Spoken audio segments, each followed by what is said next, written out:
di acara ini. Sebetulnya ketika pertama kali disampaikan bahwa acara pernikahan ini akan dilaksanakan di pertengahan bulan Januari ini, saya sudah menyampaikan permohonan maaf tidak bisa hadir. Walaupun saya sangat berbahagia dan siap untuk turut mengundang dalam acara ini, tapi karena saya ada acara di Istanbul, Turki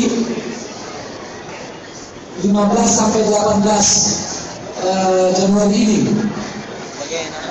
Tapi semua kembali kepada Allah Subhanahu wa taala. Ya.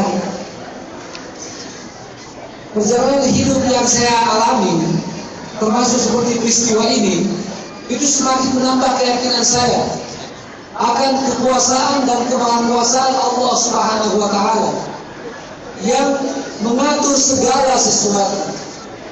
Sehingga kita sering berada pada satu tempat mengerjakan sesuatu apa yang sebelumnya kita tidak rencanakan, bahkan kita sudah meyakini tidak bisa mengerjakan. Atau sebaliknya, kita telah meyakini suatu,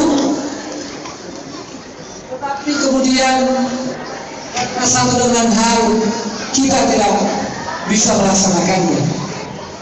Dan inilah pelajaran yang berharga, bahwa segala sesuatu di tangan Allah Subhanahu wa taala. Karena itu kita sering-sering mengucapkan wala haula wala quwata illa billah. Dan dalam merencanakan sesuatu kita selalu mengatakan insya Allah. Ya, kita diingatkan untuk tidak mengatakan bahwa pasti atau akan mengerjakan sesuatu kecuali mengucapkan dengan izin Allah Subhanahu wa taala.